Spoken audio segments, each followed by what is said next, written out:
happen next, and it's my pleasure to introduce a great friend of the PCR project, Nadia Bilbassy-Part, who will be chairing this event and moderating this event. She, as most of you know, she's the senior correspondent for Middle East Broadcasting. She speaks to an audience of over 50 million in the Arabic-speaking world. So she really has to think about her stories quite carefully. And she's just back from Cairo as well. She was there with the president, so she'll talk a little bit about that, and then introduce the speakers, our distinguished panel. If anybody's interested, we will be putting this event on our blog afterwards, and we have several other camera crew in the back. Voice of America, Al Hura, and also NBC is recording this. So with that, Nadia, over to you. Thank you. Thank you, Karen, and thank you, Rick, and thank you all for coming on a rainy day. Actually, I'm impressed by the size of the audience. Normally, I would stay at home in trains like this.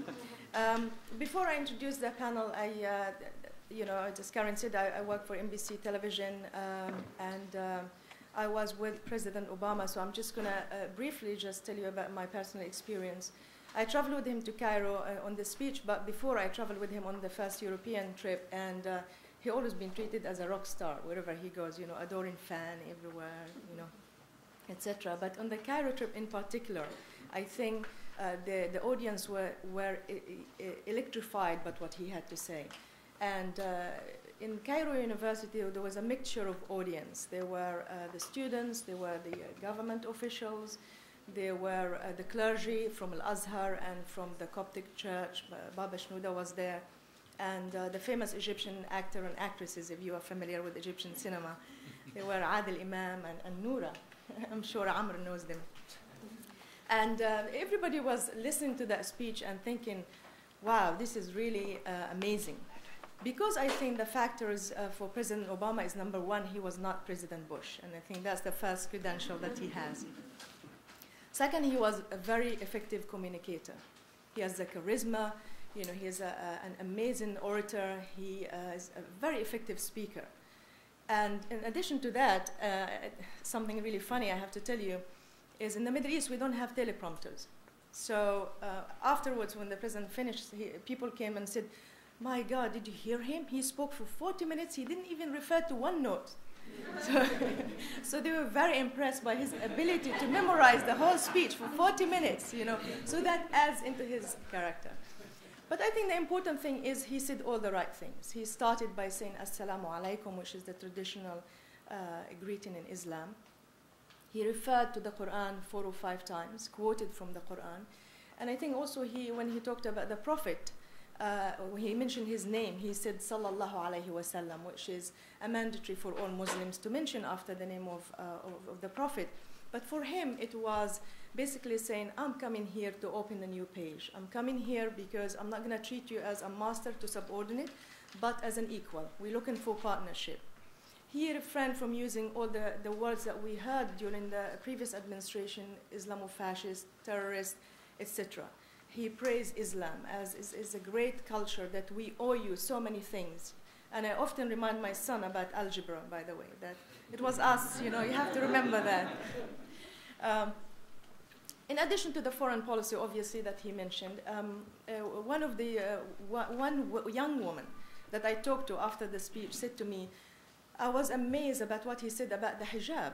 And only President Obama can get away with mispronouncing it, call it hajib, and nobody noticed, But nevertheless, he talked about the hijab, and he said that America respects women who wears, it's up to them, they can wear a headscarf. And I think that ignited a debate because, as many of you know, in France, they had this law that banned not just Muslim women, but all exhibit of religious symbols, whether it's a kippah or a cross or a Muslim headscarf. So we have a contrast with an American president who, by the way, looks like half of the people in the Middle East, and that's another thing that people identify with, that he looks like us.